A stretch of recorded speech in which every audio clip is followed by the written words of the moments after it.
مایوسی یہ ہے کہ ہندوستان کا جو امریکہ کے ساتھ معاہدہ ہوا ہے، اگر یہ جو ہمارے یہاں اس وقت ذہن بیٹھے ہوئے ہیں، ان کو اگر فرصت ملے کہ تحریک انصاف کو کیسے ختم کرنا، اور ساری ایجنسیز لگی ہوئی ہیں، ملک کے سارے ادارے لگے ہوئے اس کو ختم کرنے کے لیے، اگر آپ کو فرصت ملے تو آپ کے خطرے کی گھنٹی بجنی چاہیے، کیونکہ بہت بڑا ہندوستان کے ذہن میں اب امبیلنس ہو گیا ہے۔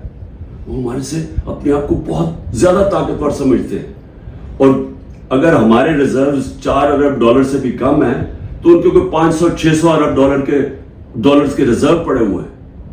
ان کے ٹیکنالوجی کے اندر وہ بڑی تیزی سے آگے جا رہے ہیں، اور انہوں نے جو کانٹریکٹ کر لیا ٹیکنالوجی میں، نیوکلیر پروگرام میں، سوچ لیں کہ آگے وہ کدھر جا رہا ہے اور ہم کدھر پھنسے ہوئے ہیں۔ ہم پھنسے ہوئے ہیں کہ ایک پارٹی کو انجینئر کر کے تو ایک پولیٹیکل انجینئرنگ ہو جائے، کھچڑی پک جائے، اس پارٹی کو اتنی ووٹ، اس کو اتنی دے، اس کو دے، تاکہ وہ سارے کنٹرول ہو جائیں اور اوپر بادشاہ سلامت ان کو کنٹرول کر سکے۔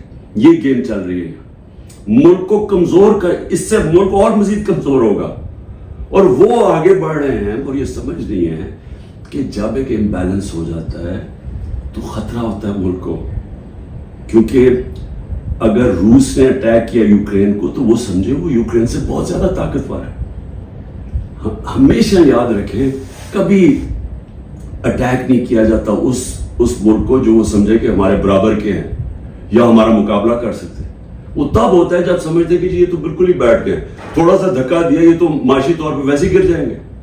اس لیے ہمیں سارے ملک کو سوچنا چاہیے، جس کی وجہ سے میں بار بار کہتا ہوں کہ میں اپنے لیے نہیں بات کر رہا، میں اپنی قوم کے لیے کہہ رہا ہوں کہ بات کریں۔ اس وقت جو اس وقت پاور تو اسٹیبلشمنٹ کے پاس ہے، ان کے پاس کیا پاور ہے؟ ان سے بات کرنے کا کیا فائدہ ہے؟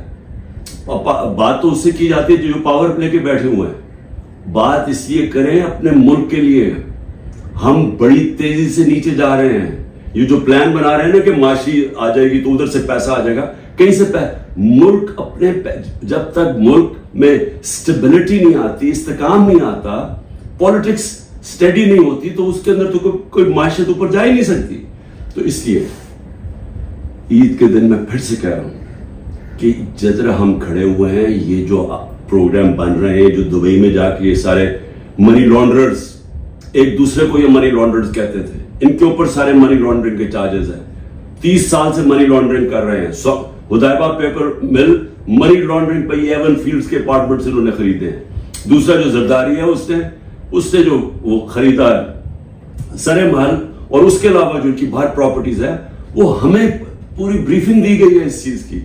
یہ سارے پیسے یہاں سے چوری ہو کے باہر گئے ہیں۔ وہ ملک کیا فیصلے کریں گے؟ اور ان کے ساتھ اسٹیبلشمنٹ کھڑی ہے، اور پھر وہ کہتے ہیں کہ جی یہ دیکھیں سوشل میڈیا میں کیا، سوشل میڈیا عوام کی آواز ہے، کوئی کسی کو ذلیل نہیں کر سکتا، یہ ذلت اللہ کی طرف سے آتی ہے، یہ ہمارا ایمان ہے۔ کتنی کوشش کی ہے عمران خان کو اور پی ٹی آئی کو ذلیل کرنے کی، ذرا کریں نا آج الیکشن۔ میں چیلنج کرتا ہوں کہ ساری ان کو امپائر ان کو دے دیں، الیکشن کروا دیں۔ کیوں ڈر رہے ہیں الیکشن سے؟ کیونکہ آپ جو مرضی کر لیں، جب عوام کے دلوں میں ایک نظریہ آ جاتا ہے، آئیڈیا آ جاتا ہے، آپ اس کو شکست نہیں دے سکتے۔ انگریزی کا محاورہ ہے no force can defeat an idea whose time has come۔ جب ایک نظریہ آ جاتا ہے اس کو آپ شکست نہیں دے سکتے۔ آپ ڈنڈے مار کے، یہ بھیڑ بکریاں نہیں ہے کہ ڈنڈے ماریں گے، یہ مریں گے، ظلم کریں گے تو جو ایک دم یہ چپ کر کے بھیڑوں کی طرح آرام سے لائن میں لگ جائیں گے۔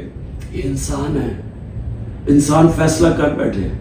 جب بھی الیکشن ہوگا میرا چیلنج ہے تحریک انصاف جیتے گی، اور میں قوم کو کہنا چاہتا ہوں کہ یہ جو ظلم ہو رہا ہے اس وقت، اپنے ذہن میں ایک چیز تیار کر لیں کہ کبھی آپ نے خوف اور ظلم کی غلامی نہیں کرنی۔ میری نظر میں یہ شرک ہے۔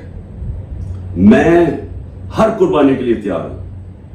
میں کبھی تسلیم نہیں کروں گا یہ جو پوری کھچڑی پک رہی ہے اور ہمیں سمجھ رہے ہیں کہ یہ خوف دلا کے، جیل میں ڈال کے، یا یہ جو میرے گھر والوں کے اوپر، بیوی کے اوپر، بہنوں کے اوپر، رشتہ داروں کے اوپر جو کر رہے ہیں، اگر ان کا خیال ہے کہ اس کی وجہ سے میں پیچھے ہٹ جاؤں گا یا ہاتھ کھڑے کر دوں گا، اس غلط، کیونکہ میں اس کو شرک سمجھتا ہوں۔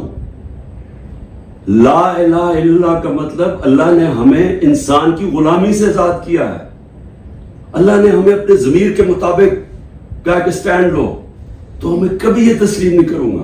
اور میں قوم کو بھی کہتا ہوں، آپ نے کبھی یہ جو کوشش ہو رہی ہے کہ ساروں کو ڈرا دھمکا کے سب ڈر جائیں اور ہم یہ جو کھچڑی والا سیٹ اپ لے کے آ رہے ہیں ہمیں کنٹرول کرنے کے لیے، میڈیا کو سب کو کنٹرول کرنے کے لیے، جو منہ کھولے اس کو پکڑے جیل میں ڈال دو یا وہ وی کو ڈالا پہنچ جائے گھر میں، اور اس سے ہم چپ کر کے بیٹھ جائیں گے. میں اپنی قوم کو کہنا چاہتا ہوں، آپ کو بھی، میں بھی تیار ہوں ہر قربانی کے لیے، آپ کو بھی تیار ہونا چاہیے. اگر آپ اس ملک کے مستقبل کو روشن دیکھنا چاہتے ہیں، غلاموں کی کوئی زندگی نہیں ہے. میری نظر میں غلامی سے بہتر موت ہے. پاکستان زندہ باد.